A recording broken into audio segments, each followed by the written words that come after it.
Bago sumikat ang haring araw kinabukasan ay dumating sa ospital si Dr. Agostino kasamang kanyang team lula ng private plane. Ito ang isa sa pinakasikat na doktor na nagmamayari ng advanced na medical equipment na proven na. Marami na ang nag-testify na galing nito. Iyon na nga lang ay aari ang sinuman tatangkain itong kunin. Subalit dahil walang halaga kay Kenji ang salapi, makikipagsapalaran siya na baka maging living proof rin ito si Britney. Sinalubong nila ito at kagad na nakipagkilala. Ibinigay ng doktor na nasabing hospital ang medical records dito ni Britney. Nasabi naman na siguro sa inyong tungkol sa CKD ni Mrs. Barrowell.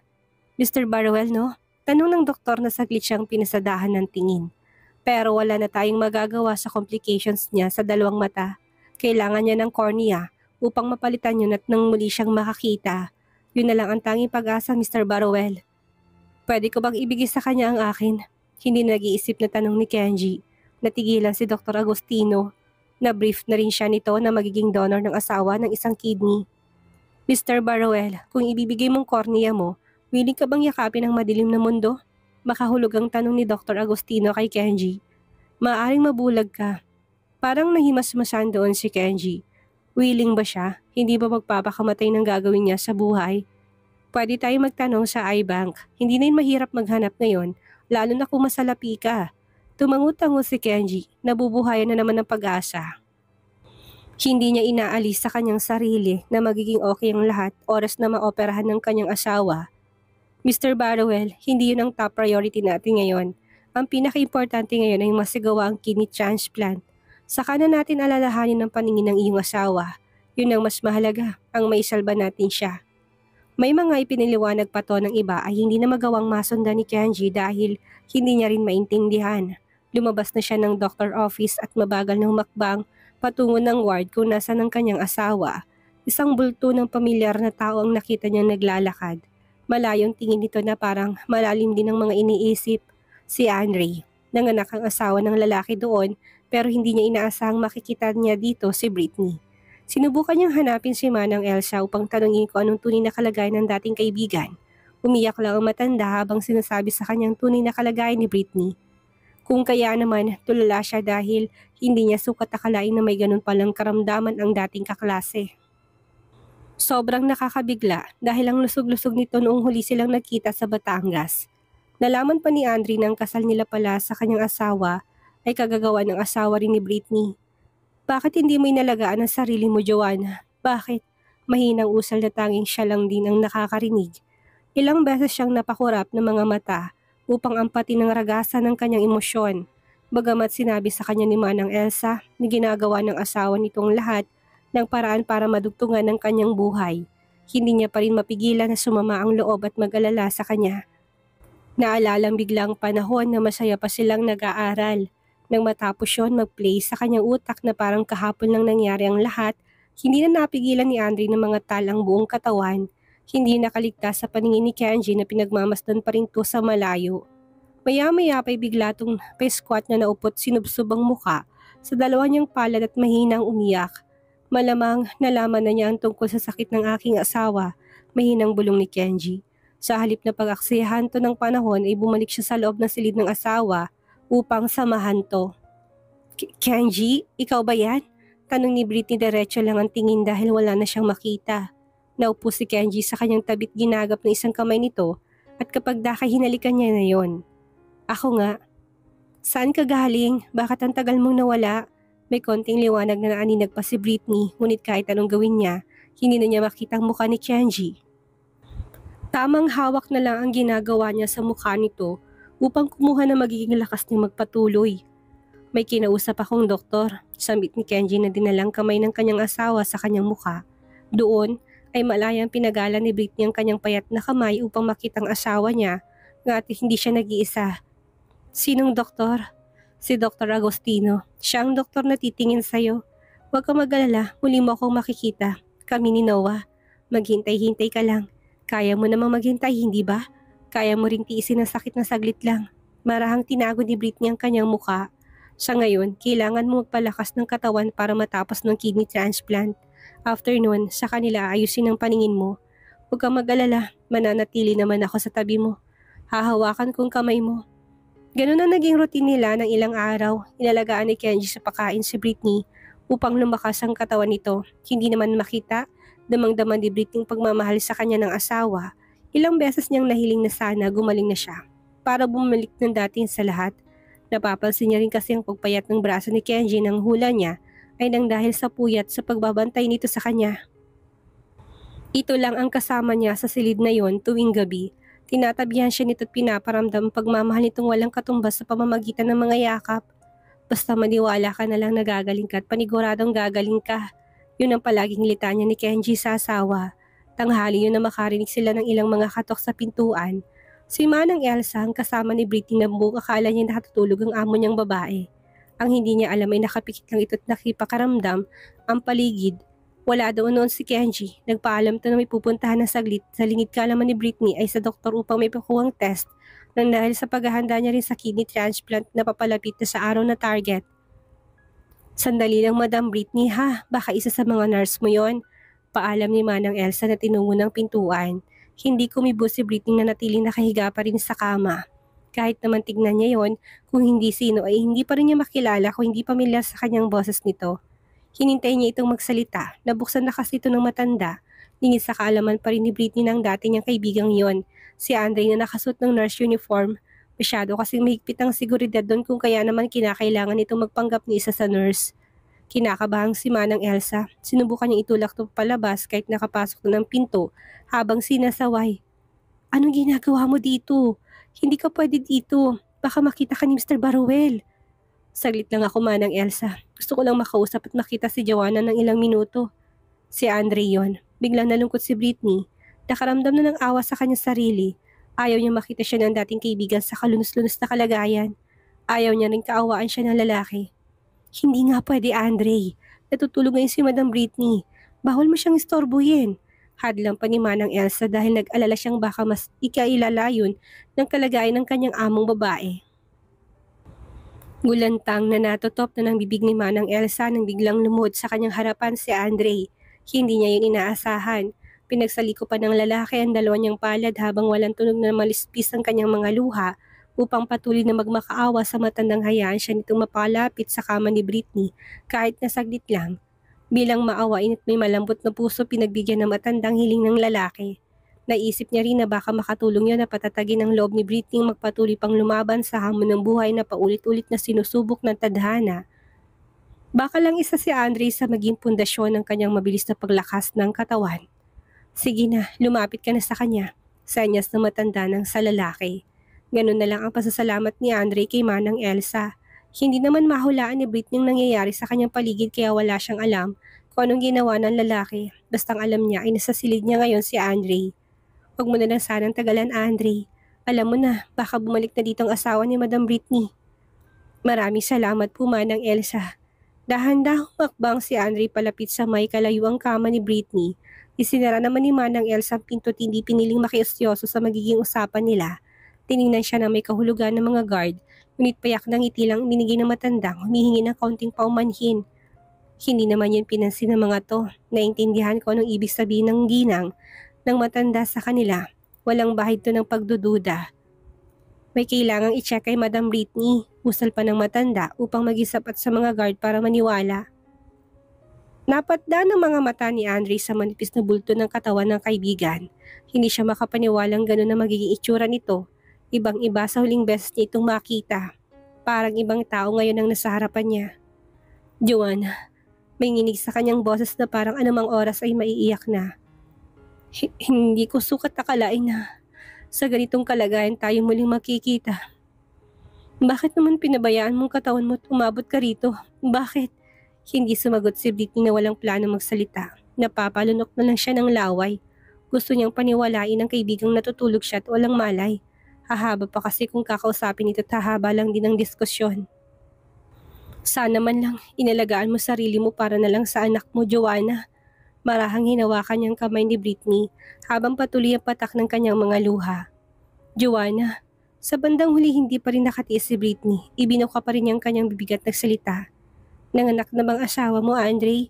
Mahina ngunit malinaw ang pagkakasabi dito ni Britney. Paulit-ulit na tumango ang lalaki. Nakatuon pa rin ang kanyang isipan sa kaibigang nakaratay sa kama. Oo, babae ang anak naming dalawa. Malusog ang bata.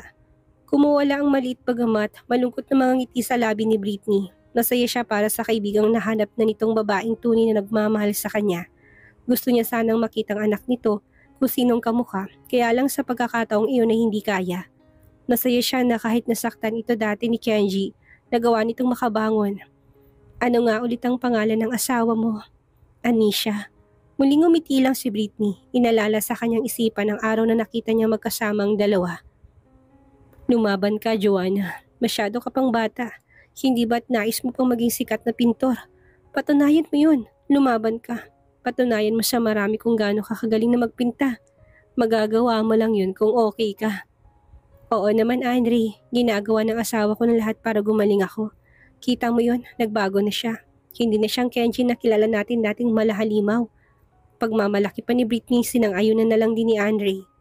Tama, paniguradang makikita mo muling liwanag. Advanced na ngayon lahat ng teknolohiya. Hindi gaya ng dati. Uli sana magsasalita si Britney nang marinig niya ang malakas na pagbukas ng pintuan. Pasensya na, Andre. Kailangan mo nang umalis. Tinig yun ni Manang Elsang punong-puno ng pag-alala. Bagamat hindi na ganun kasamang ugali ni Kenji, nag-alala pa rin ng matandang magkaroon ng conflict. Tama si Manang Elsa, Andre. Saka na lang ulit tayo mag-usap. Alos sa kanya ni Britney na marahang pinisil ang kamay matapos na punasan ng kanyang mga luhat lumabas na ng silid ni Andre. Ayaw niyang pag-alalahanin pa si Britney kung kaya naman sinunod na lang niya ito. Puno ng pagmamadali ang kanyang mga paa. Sa kabilang banda ipaliko na si Kenji sa pintuan ng silid ng kanyang asawa. Galing siya sa pagpapatest. Bagsak ang balikat niya at halata ang pagod at puyat sa kanyang mga mata. Naguhumiyaw na kailangan niya ng pahinga. Wala rin kasi siyang sapat na tulog. Natigilan siya nang makitang lumabas ang isang nurse sa loob ng silid ng asawa na puno ng pagtatakang mga mata niya. Iba ang kutob niya, ngunit hindi na lang niya pinagukulan ng pansin. Nilingon niyang katabing sekretary. Na-check mo ba yung inuutos ko sa'yo, Caroline? Marahang tumango ang sekretary na kagad na alala kung ano yon. Na makita ni Kenji si Andre na nasa ospital, ay pinacheck niya kung anong posibilidad na ginagawa doon na lalaki. Imposible namang isipin niya kaagad na dahil yun sa kanyang asawa gayong wala namang ibang nakakaalam ng kalagayan nito. Ni hindi ito makapag-phone. Opo, Mr. Barrowell, mukhang ilang araw na mula ng mga nakitong kanyang asawa. Mukha? Hindi ka sigurado? Paano check bang ginawa mo? Pinaglolo ko mo ba ako? Napaayos lang tayo si Caroline. Mukhang bad mood yata ngayon ang kanyang amo. Mr. Barrowell, ang ibig ko pong sabihin ay nanganak na po ang kanyang asawa. Babae ang bata at nasa ward na. Hindi nagsalita si Kenji pinagpatuloy ang kanyang paglalakad. Oo, nagbago na nga si Kenji pero pagdating sa kanyang asawa ay maramot pa rin siya lalo na't may nakaraan pa rin sila. Ayaw niyang lalapitan nitong asawa lalo pa ngayon na may sakit. Baka mamaya kung ano pang bakteryang dalhin nito na mas ikapahamak pa ni Britney. Kung hahayaan niya itong mangyari na pwede namang maiwasan. Bumalik si Andre sa ward ng kanyang asawa na nakalimutang magpalit ng suit niyang nurse uniform sa kanyang pagmamadaling makatakas kay Kenji kanina. Bumabalik ang bangungot na ginawa ng lalaki sa kanya ilang taon na. Kasalukuyang karga ni Anisha ang kanilang anak. Bahagyang natawa ang babae na makita niya suot ng asawa. Bakit ganyan ang suot mo? Saan ka galing? Nung unay hindi nila mahal ang bawat isa, ngunit hindi naglaon ay natutunan nilang magpahalaga hanggang sa biyaan nila na supling na ngayon ay nayayakap na nilang mag-asawa. Planado man ang lahat ni Kenji na lingid sa kaalaman nila, masaya pa rin ang naging pagsasama nila. Naging mahirap lang yun noong nagsisimula pa lang sila. Walang imik na hinubad ang suot niyang damit ng walang paliwanag. Hindi naman yun dinamdam ni Anisha. Naupong lalaki sa gilid ng kama at pinanood ng asawang binibreastfeed niya. Napipilitang ngumiti si Andre, lalo nang mahulog ang kanyang paningin sa kanilang anak na kamukha niya at halos kapareho rin ng kanyang kulay ng balat. Lumapit siya sa asawa at ibinigay ang jade bracelet na mukhang mamahalin. Galing yun kay Britney. Pinapabigay niya sa anak ni Andre bilang regalo sa anak nito dahil wala siyang ibang maibigay. Si Manang Elsang nagabot noon kanina. Itago mo, magagamit niya yan paglaki niya. Natigilan si Anisha, hindi na maalis ang paningin sa bracelet na halatang mamahalin. Alam niyang halaga noon. Mukha din yung original kung kaya naman napuno ng pagtataka ang kanyang mga mata kung saan yun galing. Sino nagbigay niyan sa'yo? Hindi sumagi sa isipan ni Anisha ang ninakaw yun ni Andre. Matinong pamilyang pinagmulan nila at hindi nito kayang gawin ng magnakaw. Ang pumasok sa kanyang isipan ay baka may nagbigay ng bagay na ito sa asawa niyang kakilala. Lumapit sa kanya si Andre at niyakap silang mag-ina. Malungkot ang nagingiti sa labi nitong napansin ni Anisha. Galing niya sa dati kong kaklaseng nandito rin, naka-admit sa ospital. Pinuntahan ko siya. Naunawaan agad ni Anisha ang ibig nitong ipahiwatig. Ibinigay niya sa akin ng bracelet bilang regalo niya raw sa ating anak. Tumangutango na si Anisha kumbinsido na, pero ginugulo siya ng pagpapanggap nitong bihis kanina. Okay, pero bakit ganun ang suot mo? Masyadong mahigpit ang kanyang asawa. Bawal ang mga bisita kaya nagbihis ako ng ganun para makalapit. Hindi na nag-usisa pa si Anisha kahit na napuno ng curiosity. Baka naman kasi celebrity o may sinasabi sa lipunan na sinasabing kaibigan ng kanyang asawa at dating kaklase. Mahal ang halaga nito at mga taong galing sa mayamang angkan lang ang magkakaroon nito, Andre. Siya bang may sakit? I mean, yung mismo nagbigay sa'yo may sakit at naka-admit? Marahang tinango ni Andre ang ulo. Pagbisita mo ulit sa kanya, dalhin mo siya kahit ng prutas man lang. Huwag mong hayaang maging mababang tingin sa atin ng ibang tao at isipin na mahilig tayong mag-take ng advantage. Bawian mo siya kahit maliit na bagay. Tumango lang si Andre kahit na gusto niya sabihin sa asawa na walang ganong pag-iisip si Britney. Baka magduda pa to na higit pa sa pagkaibigan ang nararamdaman niya. Sinamahan niya lang doon ang kanyang asawa at anak, nagpanggap ng kasamang anak at asawa'y bahagi ng kanyang kapalaran ay hindi ang asawa ng kaibigan niya ang may kagagawan kahit panalaman niya yon kay Manang Elsa. Huhulaan niya, walang alam doon si Britney dahil kung meron ay paniguradong nanghingi na ito ng paulit-ulit na paumanhin sa kanya. Hindi niya na kailangang sabihin yon. May naisip ka na bang pangalan ng anak natin? Kapag dakay tanong ni Andre, umiling si Anisha. Hinihintay niya kasing magdesisyon ng asawa. Ayaw niyang pangunahan niya to. May naisip ka na bang magandang pangalan sa kanya? Excited ang ngiting tanong ni Anisha habang nakatitig ng mga mata niya kay Andre. Kung magbibigay ito ng suggestion, higit ng isa doon pa lang siya mamimili. Andrea, sagot ni Andre na medyo kinakunot ng noon ni Anisha. Pinagsamang pangalan natin, Anisha at Andre. Umaliwalas ang mukha ng babae na marinig ang paliwanag ni Andre. Bagay nga naman yun sa kanilang anak. Sige, bagay naman sa kanyang Andrea. Agad nitong sang-ayon. Narinig mo yun anak? Andrea ang pangalan mo. Sayaw pa ni Anisha dito na tila ba naintindihan na siya ng bata. Ikaw si Andrea Arcilia. Si daddy nagbigay. Puno ng pagmamahal na tinignan na ni Anisha ang kanyang asawa. Bagamat alam niyang arranged marriage lang ang naganap, hindi niya pinagsisisiyang nakilala niyang asawa at hindi naglaon ay sobra niya na rin tong minahal. Mabuti lalaki si Andre. Nung una hindi siya nito mahal. Dama niya yon, pero hindi nagtagal ay nagbago din to. Hindi sila madalas na mag-away na gaya ng ibang mag-asawa. Puno sila ng malawak na pangunawa sa kapasensya. Feeling ko kapag naging dalaga ng anak natin, magiging overprotective ka sa kanya.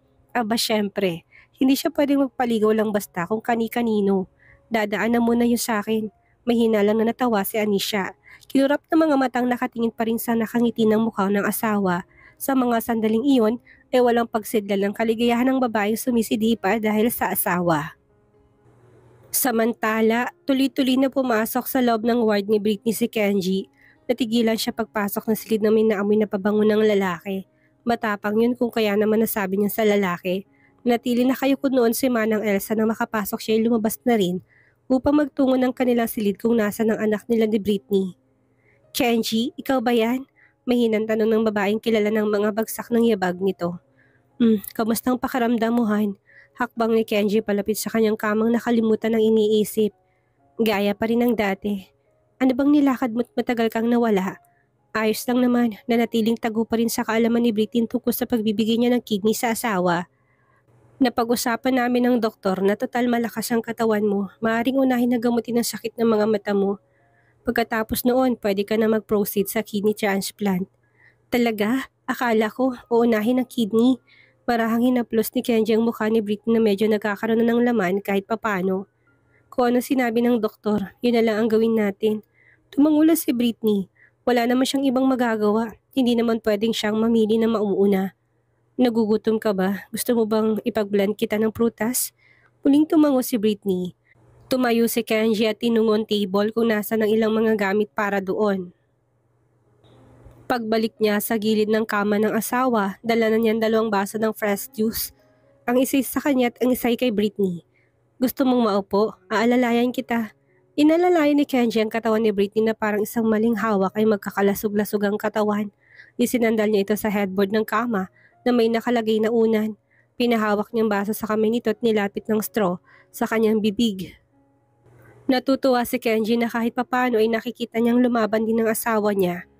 Siya nga pala, Kenji, pumunta dito si Andre. Sambit ni Pretty na wala sa plano ikailayan sa asawa. Ayaw niya sa pa nito malaman ng bagay na yun at ikagalit pa nito. Saglit na saglit lang, bumisita. Nakita kasi si Manang Elsa. Hindi umimik si Kenji. Sinasabi na nga ba niya nilalamon man ng selos sa ganyang inalis yun sa katawan niya. Tapos, tanong na lalaki matapos na uminom ng juice sa kanyang baso. Wala, nalaman ko na nanganak na raw ang asawa niya. Sayang, kung nakakita pa sana ako, pwede akong bumisita. Nahigit ni Kenji ang hininga, dama niya kasi ang lungkot sa boses ni Britney. Kapag gumaling ka, papayagan kitang makitang anak ng dating kaibigan mo. Hindi ka nagalit sa kanya? Kung galit lang ang pag-uusapan, nainis pa rin siya kay Andre. Bakit hindi ito nagpaalam sa kanya? Bakit patakas itong bumisita at tinaon pa na wala siya sa silid? Pero syempre ayaw niya magkaproblema pang muli si Britney dahil sa kanya kung kaya nang maayos lang. Palalagpasin na lang niya ngayon ang kawalang respeto ni Andre sa kanya. Hindi na hindi ba? At sabi ko naman magbabago na ako. Saka hindi na priority ko ngayon. Nabalot ng katahimikan ng buong silid. Saglit lang, kukunan kita ng hot towel para ipanglinis sa mukha mo. Ani Kenji para maputol na rin ang usapan nila. Patungkol kay Andre dahil manalibadbaran na naman siya. Huwag ka na munang mahihiga. Hintayin mo ko ha. Maraming salamat Kenji. Taos sa pusong sabit ni Britney ipinaskil sa mukhang isang masayang ngiti. You're welcome, Han. Kinaumagahan, mabilis na napabangon si Anisha. Pagdilat ng kanyang mga mata na makita niyang pamilyar na bulto ng katawan ng lalaking nakaupo sa sofa. Hindi yun si Andre na kanyang asawa kundi si Kenji Barroel. Maayos ang pananamit nito at karga sa kanyang mga brasong anak nila si Andrea na hindi man lang natakot si estranghero. Mr. Barroel, ano pong ginagawa niyo dito? Natataranta na siyang pumanaog ng kama. Parang lulundag na sa kabang kanyang puso. Nagkita po pa kayo ng asawa ko? Ni Andre ba? Umiling si Kenji. Hindi naman mukhang galito pero kabado pa rin si Anisha sa presensya nito. Ito kasi nag-arrange na kasal nila ni Kenji na hanggang sa araw na yun hindi niya magawang masabi sa kanyang asawa. Mula rin nang ikasal sila'y nawalan na siya ng kontak sa lalaki. Gayon din ang mga magulang niyang napapayag nito. Huwag kang mag-alala, hindi kami mag-aabot. May inutos sa kanyang doktor mo upang bigyan ako ng oras. Tumayo na doon si Kenji, karga niya pa rin ang bata. Hindi siya nagpunta doon upang gumawa ng gulo. Gusto lang niyang bumisita at makita ko anong itsura ng anak nito nang sa ganun ay may maikwento siya kay Britney mamaya. Anong pangalan ng anak niyo? Andrea, Mr. Barrowell. Tumangulang si Kenji, halatang walang saya sa pangalan ng batang karga niya. Mr. Barrowell, may problema po ba kung kaya kayo narito? Ang ibig ko sabihin, bakit kayo bumisita ngayon dito? Iginalaw ni Kenji ang kanyang magkabilang balikat. Bakas na sa babae ang takot sa kanya kung kaya malit siyang umiti. Hindi naman siya nagtungo doon upang magdala ng takot at kasamaan sa kanilang pamilya. Kung gano'n ang intensyon niya, hindi na siya magpapakita pa doon ng maayos. Hindi siya makikipag-usap ng matino gaya ngayon. Wala naman, nabanggit ng asawa ko sa akin na bumisita raw ang asawa mo sa silid niya kahapon. Napagtagpi-tagpi ni Anisha ng kaibigang sinasabi pala ni Andre sa kanya na nagregalo ng bracelet ay ang asawa ni Mr. Barrowell. Kinilabutan pa siya dahil sa kaalamang yon. Alam niyang buong detalye. Pinaghihinalaan kasi nito si Andre na may relasyon sa kanyang asawa kung kaya naman humantong sa arranged marriage at siya rin ang kinasangkapan. Mr. Barrowell, ako na pong magsasabing wala pong ibang namamagitan sa kanila. Akmang luluhod nga si Anisha nang pigilan siya ni Kenji. Hindi mo kailangang gawin yan. Wala akong ibang sinasabi. Wala akong ibang intensyon. Bumisita lang ako. Hindi makapaniwala doon si Anisha. Iba kasi ang pagkakakilala niya sa negosyanteng kaharap. Malupit at gago to. Gaya na sabi ko, wala akong gagawing masama sa inyong pamilya o sa asawa mo. Hindi mo kailangang kabahan. Mahina pang tumawa si Kenji, hindi para pagkatuwaan sila, kung hindi para purihin ang kanyang sarili. Unti-unti na nga niyang naibabalik ang pagiging mabuting taong paniguradong labis na ikatuwa ni Britney sa pagaling niya sa sakit. Natutunan mo na ba siyang mahalin? Nangingilig ang luhang paulit-ulit na tumango si Anisha. Kabado pa rin siya doon ng malala. Mahal ka na rin ba niya? Opo, Mr. Barrowell. Nagmamahalan na kami ng aking asawa kahit na nagsimula kaming walang katiting na pag-ibig. Mabuti kung ganun. Sa palagay ko, hindi rin naman kayo magkakana kung hindi niyo pa mahal ang bawat isa.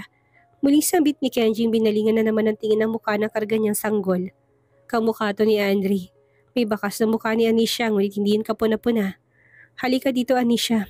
Kunin mo na tong anak mo at aalis na ako. May kailangan pa akong kausaping doktor ng asawa ko.